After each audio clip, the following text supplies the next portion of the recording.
Jackson groaned as pain exploded through his body. His eyes opened slowly. Blinking against the harsh lights above him, his head pounded and his chest burned like fire. He tried to sit up, but winced. His side felt like it was tearing apart. "Don't move," a soft voice said. It wasn't human. Jackson turned his head slightly and saw her, small, maybe 4 feet tall. Fur covered her body, short, thick, and golden brown. She had large ears, a long tail, and sharp claws, but her eyes, glowing softly, were filled with care. "I'm your nurse," she said gently. "Please relax." Jackson blinked again, unsure if he was dreaming. This wasn't a normal military hospital, and this wasn't a normal nurse. "What happened?" he asked weakly. "You were wounded in the jungle ambush," she replied, walking closer. Her steps were light, careful, like a hunter trying not to wake prey. "You lost blood, went into shock, and passed out." He remembered the blast, the heat, the screams, then darkness. Now this tiny beast woman with glowing eyes and a soothing voice. "I'm trained to treat humans," she added. "I've studied your biology." Jackson tried to smile, but the pain twisted his face. She noticed, stepped closer, and without warning, climbed onto the bed. Before he could say anything, she was on top of him, straddling his chest. Small hands pressed firmly against his ribs. What are you doing?" Jackson gasped. "Frozen. Relax," she said again. "I need to scan your body with my senses." She leaned down, sniffing near his wound. Her nose twitching, Jackson's heart pounded, unsure if this was healing or hunting. But her claws never scratched him. Her hands moved smoothly, gently, pressing on key points across his body. It was strange, alien, but it didn't hurt. "I smell infection," she said suddenly, frowning. "Something inside you is wrong." Her ears twitched. Her tail flicked. She looked serious now, almost angry, not at him, but at the sickness in his body. "I need to act fast," she said, "or it will spread." Jackson swallowed, confused. "What are you going to do?" he asked. "My species uses saliva to neutralize internal infections," she said calmly. "I will bite close to the wound and inject enzymes." Jackson's eyes widened. "Bite?" "Yes," she said, looking at him firmly. "It's the only way." He didn't have time to protest before he could respond. She leaned in fast and bit the skin beside his bandaged wound. Jackson gasped. His muscles tensed, but then warmth. His vision blurred as a wave of calm washed over him. She didn't tear his flesh, just sank her sharp teeth in, enough to pierce the skin. He could feel a strange liquid enter his body, cool at first, then comforting. She stayed like that for a moment, then pulled back, licking her lips. "It's done," she said, breathing a little harder. "You'll feel better in minutes." Jackson stared at her, speechless. She sat back on his stomach, looking exhausted but satisfied. He looked into her glowing eyes and saw no harm there, only care. "What's your name?" he asked quietly. She blinked, surprised. "Vixie," she said. "I am Vixie of the Relan." "Thank you, Vixie," he whispered. No one had warned him about this, about the Beastwoman nurse who healed through scent, touch, and bites. But now that he met her, he didn't want anyone else near him. She climbed off him slowly, her limbs moving gracefully. She picked up a strange, glowing device, scanned his chest, and nodded. "Infection is reducing," she said. "You'll need rest, but you're stable." Jackson watched her as she moved around the small medical tent. She was unlike anything he'd seen. Fierce but gentle, small but brave. Then she did something unexpected. She curled up on the chair beside his bed, tail wrapped around her body, eyes closing slowly. She looked peaceful, like a wild animal resting after saving a life. Jackson closed his eyes too, whispering under his breath, "I guess I can trust you." And for the first time since the ambush, he felt safe. Jackson woke slowly, blinking at the dim light of the alien field tent. His body still ached, but it wasn't sharp like before. It was dull now, warm in a strange way. As if something was working from the inside, he looked down and saw her again. Vixie, the tiny Beastwoman nurse, was already awake. She sat by his side, cleaning her tools with strange glowing cloths. Her fur shimmered faintly under the soft lights, and her large ears twitched at every sound. "Good," she said softly when she noticed him watching. "You're awake." Jackson tried to sit up, and this time he managed. "Still weak, but alive, I feel." "Better?" he whispered. Vixie nodded, walking to him with a calm expression. "The venom in my bite has enzymes that attack harmful bacteria," she explained. "Your human blood is strange." "But it accepted the treatment." Jackson chuckled. Weakly, "That wasn't in the medical handbook." Vixie tilted her head, confused. She didn't laugh. She didn't understand his human humor. Instead, she reached forward again and placed both her small hands on his chest. "Hold still," she said, voice focused. "I need to check for hidden injuries." Before Jackson could respond, she climbed up onto the bed again in one smooth motion.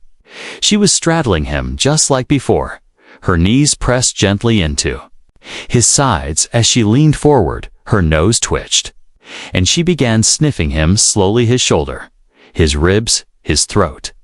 Jackson held his breath. Shocked again by how close she was, she moved slowly, like a wild animal studying its prey. But there was no fear in her eyes, only deep concentration. "My people can sense broken bones, torn muscles, and inner bleeding through scent and body heat," she said while moving her hands in smooth circles over his abdomen. "We call it body whispering." Jackson raised an eyebrow. "That's a strange name, not strange to us," she replied calmly. "It is how we saved our warriors for centuries." Her hands were warm now, and the way she pressed each spot felt almost like a massage. But he noticed her ears twitch every time she touched a new area. She wasn't just touching, she was listening with her body. "You have a small tear in your lower side," she said at last. "Not deep, but if ignored, it could grow worse." She leaned down and pressed her cheek against his skin. Jackson flinched at the sudden contact, but she didn't stop. "This is how I feel the muscle tension," she whispered. "It's not strange, it's care." He nodded slowly, trying not to move. He didn't want to interrupt her work.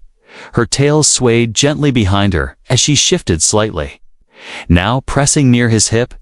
Jackson could barely hold still. This wasn't what he expected from a battlefield nurse, but strangely, it didn't feel wrong. It felt natural, almost ancient. Vixie paused and looked up into his eyes. "You are uncomfortable," she said, more a statement than a question.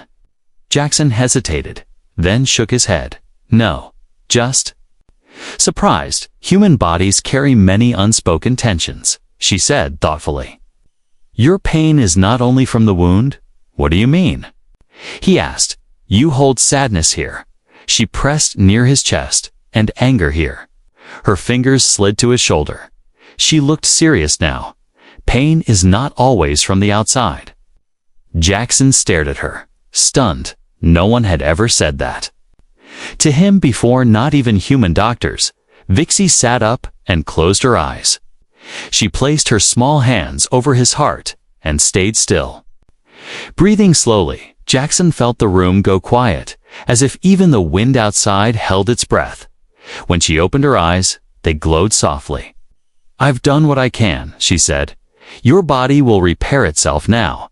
She stepped down from the bed and stretched her arms. Her bones cracked lightly, and her fur rippled. She looked tired but proud. Jackson sat up carefully, watching her with new eyes. This wasn't just some alien nurse. She was a living piece of ancient healing knowledge, and she had just used all of it to help a human she barely knew. "Vixie," he said softly, "why do you help people like me?" She paused, standing near the doorway. "Because no one helped my brother." She said without turning. He died on a human battlefield, alone, because no one stopped to listen to him. Her voice didn't shake, but Jackson felt something. In his chest tightened. Before he could say anything more, she stepped outside. Her tail disappearing into the curtain.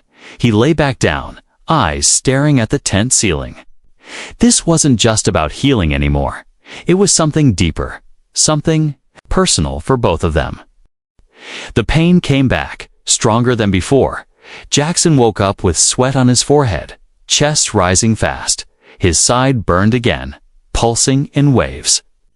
He groaned and reached for the bandage, but his hand was shaking. He tried to call for help, but his voice cracked. Then she appeared quiet and fast, like a shadow. Vixie entered the tent and rushed to his side. "You moved too soon," she said firmly. Pressing her small hand to his chest, "You tore the muscle again." Jackson winced as she removed the bandage. Dark fluid oozed from the wound, and the skin around it looked red and swollen. "Infection is rising again," Vixie whispered, her ears twitching. Her glowing eyes narrowed as she leaned close to the wound. She sniffed quickly, then growled under her breath. "I thought the enzymes would be enough," she said, more to herself than to him. "But your human body is stubborn," Jackson gritted. His teeth, "What now?"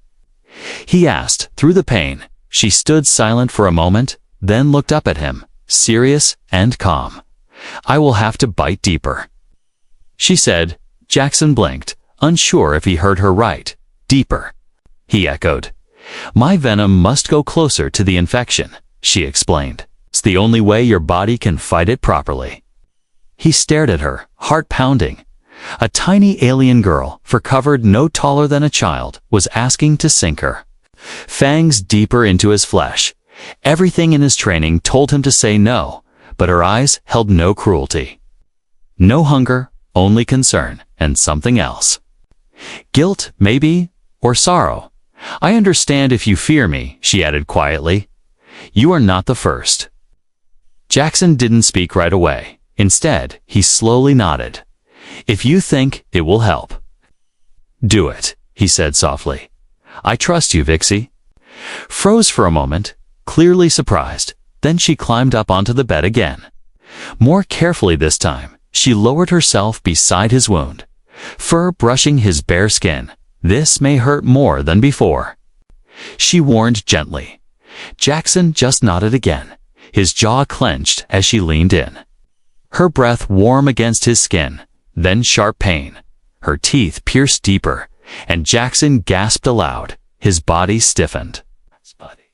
He didn't push her away. He could feel the venom flowing hot, thick, then cold and soothing. His vision blurred for a second, and his breath slowed. She held the bite for longer this time, her claws gripping the blanket beside him. Then she pulled back, licking the wound, carefully sealing it with thick, glowing saliva. Jackson lay still, dizzy but calm. The burning in his side was already fading, replaced by a strange warmth spreading through his chest. Vixie crawled off him slowly, her legs shaking slightly. She sat beside the bed, wiping her mouth with the back of her fur-covered hand. She looked drained, as if the act had taken more from her than expected. "Is it working?" Jackson asked, his voice low. Vixie nodded. "Yes," she whispered. "But it will take the night to settle fully." He watched her sit in silence, head bowed, ears drooping. "You okay?" he asked after a pause. She didn't answer at first, then said quietly, "My kind was once feared and respected. We were healers, warriors, leaders." She looked up at him, her glowing eyes shimmering with old pain. "Now, people see us as tools, servants, or worse." Jackson wanted to say something, but his words failed. He realized then this small creature had risked her health, her pride, and maybe even her life to save him. And he hadn't given it a second. "Thought, I don't see you that way," he said finally. "I see someone who saved my life twice." Vixie blinked, slowly, and a soft breath left her lips. It wasn't quite a smile, but it was close. "You are different," she said, voice almost a whisper. "You didn't flinch when I climbed you. Didn't scream when I bit you." "Maybe I'm crazy," Jackson said, chuckling. "Or maybe I just know a good medic when I see one." Vixie stood and reached for a soft cloth, gently cleaning his wound again. Then she laid a fresh wrap over it, her fingers brushing his skin with care. "I'll watch over you tonight," she said. "No more pain will come." She pulled a small cushion onto the floor beside his bed, curled up like a tiny guardian. Jackson turned his head to watch her as his eyelids grew heavy. A tiny nurse, half his size, had crawled across his chest, bit into his side, and fought infection with her own body. And he hadn't stopped her, because somehow he knew she was on his side as sleep pulled him into the dark. One last thought crossed his mind. "She didn't just bite to save me," he whispered to himself. "She gave me a part of her." The tent was quiet. Jackson could hear only the soft buzz of the distant field generators and the gentle hum of alien insects outside. The night air was cool, and the dim lights inside the tent gave off a soft blue glow. He was awake, staring at the ceiling, his wound no longer burned, thanks to Vixie. The strange, tiny Beastwoman nurse who had bit into his side twice to save him, her venom had worked. Her strange healing touch had done what human medicine couldn't. But that wasn't what kept him awake. It was her. Vixie sat beside his bed again, legs crossed, tail slowly swaying as she mixed a glowing herbal paste in a round bowl. The scent was sweet and earthy, unlike anything Jackson knew. He watched her hands work with care and grace. "Even though she looked tired, Vixie," he said softly. She looked up, ears twitching. "You should be resting," she replied gently. "I could say the same to you," he said with a small smile. Vixie placed the bowl on the side table and stood slowly. Her limbs stretching, she walked over and looked at his chest where she had bitten him earlier. She placed her tiny hand on his skin and closed her eyes. "Feeling the warmth? Better," she said quietly. "Your body is healing fast now." Then, without warning, she climbed up onto the bed, just as she had before. Jackson tensed, unsure of what she was doing this time, but Vixie didn't start sniffing or pressing his muscles. Instead, she carefully lowered herself onto his chest, curled into a small ball, and closed her eyes. Her soft fur brushed his neck, and her breathing slowed. "Wait, what are you doing?" Jackson whispered, frozen in place. "I'm tired," she said simply, not opening her eyes. "And your chest is warm." Jackson didn't know how to respond. A fully grown alien woman, small in size but clearly adult, was now curled up on top of him like a cat, her tail wrapped gently around his side, and her head rested near his heart. He felt his pulse racing, not from pain or fear, but from confusion, from closeness. She didn't say anything more, and soon she was asleep. Her small body rose and fell with each breath, light and steady. But after a few minutes, she began to shake. Jackson looked down, alarmed. Her ears twitched sharply, and soft whimpers escaped her mouth. Was she dreaming? "Vixie," he whispered, not wanting to scare her. "Hey, are you all right?"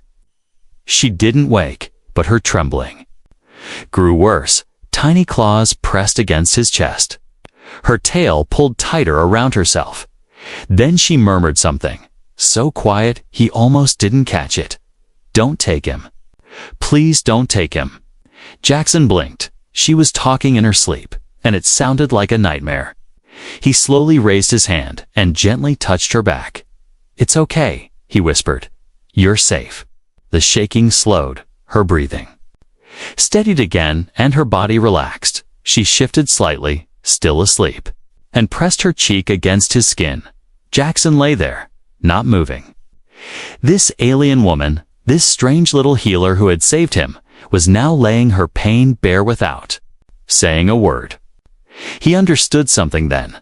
She had lost someone she couldn't protect. Maybe a brother, maybe a mate he didn't know yet, but the grief was still fresh inside her. She carried it in silence until now, and somehow curled on his chest. She let it show. Jackson stayed still, his hand lightly resting on her back. He didn't care what others would think. He didn't care that she was different, alien, fur-covered and sharp-toothed.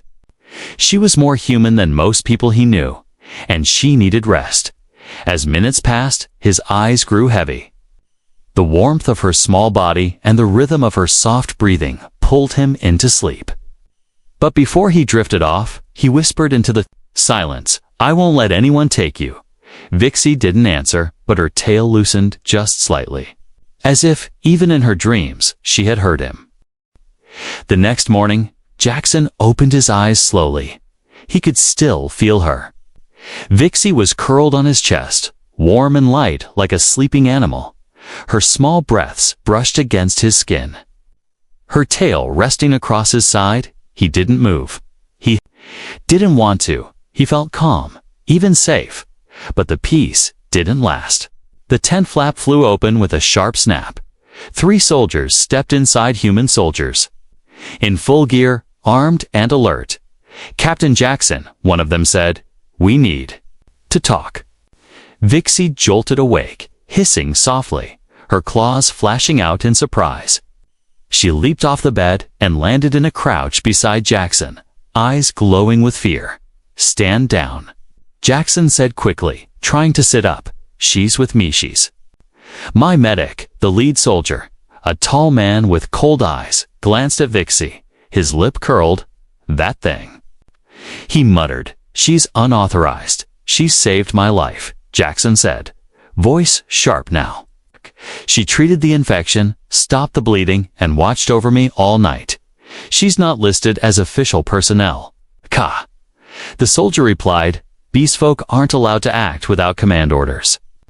Vixie said nothing. She stood still, hands at her sides, head slightly lowered. "She's not a threat," Jackson added. "She's a healer. Look at the wound." The soldier looked, then scoffed. "Even if she did help, she doesn't belong here." He nodded to the other 2 soldiers. "Restrain her. We'll take her back to holding." Vixie didn't fight. She simply stepped back, hands behind her head as if she had done this before. The 2 soldiers moved toward her with metallic cuffs. Jackson stared in disbelief. "Stop," he said firmly. "They didn't. I said stop." He barked, struggling to stand.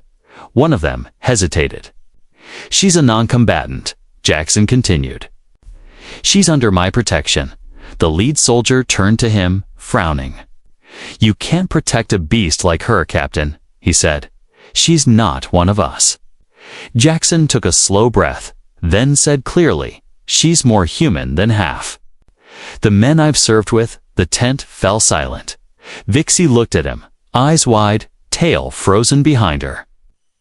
"I won't let you chain her," Jackson said. "She risked her health for mine. She bit you," the lead soldier said. "She used venom on you. That's not medical, it's dangerous." Jackson shook his head. "It saved me. She didn't hurt me, she healed me." The soldier paused, clearly unsure.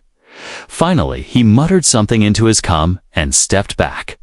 "We'll report this to command," he said. "You're responsible for her now." "Good," Jackson replied. "I already was." The soldiers left, the tent flap falling closed behind them. Vixie stood still for a long moment, then slowly walked over and sat on the edge of his bed. "They were going to take me," she whispered. Her voice was flat, but her eyes were filled with something deeper, a quiet pain. The kind that came from being treated like nothing again and again. "Has this happened before?" Jackson asked. Vixie nodded. "They only allow my kind to serve quietly," she said. "If we show skill or speak too much, we're removed." Jackson clenched his fists. "You're not a tool," he said. "You're not something to be used and locked away. You don't understand," she said softly. "My people. We were once proud. We had our own cities, our own healers, leaders, voices. But after the war, everything was taken. Jackson looked into her eyes, and for the first time, he truly saw her not just as a nurse or a healer, but as someone who had lost everything and still chose to help, to care, to heal. Well, he said, reaching for her hand, I can't fix the galaxy, but I can make sure you're not treated like that again. Vixie blinked. Looking at his hand wrapped around hers, her claws twitched, but she didn't pull away. No one has ever said that to me, she whispered. No one's ever stopped them before. You're not alone now, Jackson said quietly. Not while I'm still breathing, outside. The wind howled across the alien field. But inside that tent, a new kind of bond had formed. Not between soldier and nurse. Not between human and alien. But between two people who refused to let kindness die in the dark. Asterisk the next day, Jackson walked slowly through the outpost. His side still ached, but the pain had faded. Vixie's treatment had worked better than anything in the medbay. Soldiers stared as he passed. Not because of his injury, but because Vixie walked beside him. She didn't speak. Her ears stayed low, her tail close to her body. It wasn't fear, it was how she had learned to move when humans were watching. Quiet, small, invisible, Jackson noticed the glances, the muttering. The way people stepped aside like she carried disease. He clenched his jaw, but said nothing yet. He wanted answers first. He entered the command tent, where an old officer named Colonel Reed sat reviewing data screens. The man looked up and raised an eyebrow. Captain Jackson, he said, you should be resting. I need to ask something. Jackson replied, it's about her. He gestured to Vixie, who waited quietly just outside. Reeds gave her a passing glance and sighed. The Rylan nurse, he muttered. Yes. I heard you caused quite a stir protecting her. Jackson didn't sit. He crossed his arms, voice steady. Why is she treated like a criminal? Reeds leaned back, then spoke slowly. Her kind once ruled this sector decades ago. Back then, Rylan had vast medical knowledge, advanced cities, and fleets that rivaled ours. But they made the wrong alliances. They joined the Surak uprising, Jackson said, remembering old war reports. Reeds nodded. And when the rebellion was crushed, the Rylan paid the price. They weren't all soldiers. Jackson said, voice rising, they had healers, scientists, people like her. They lost. Reeds replied coldly, and after the war, we made sure they'd never rise again. Jackson felt sick. You broke their pride, he said. You turned warriors and healers into servants. Reeds gave a small shrug. Call it control, he said. They still live. Don't. They. Jackson didn't answer. He turned and left the tent, fists clenched tight. Outside, Vixie looked up at him. I heard, she said quietly. I'm sorry, he replied. You don't have to be, she whispered. This is normal for us now. It shouldn't be, Jackson said firmly. You were leaders. Vixie's eyes glowed faintly. We were, she said. We had temples, healing centers, and sky gardens that touched the clouds. My mother taught the stars how to sing. She was a voice healer. Jackson paused. A voice healer. Songs could slow pain, she said, her voice soft like wind through leaves. Our chants could guide cells to repair themselves. It wasn't magic, it was harmony. He stared at her, stunned, and now she was here, treated like a pet nurse, silenced, hidden. Vixie walked beside him in silence for a while, then asked, why do you care so much? Jackson looked at her. Because you saved me, he said, and because I know what it's like to lose everything. She tilted her head. Did you lose your people too?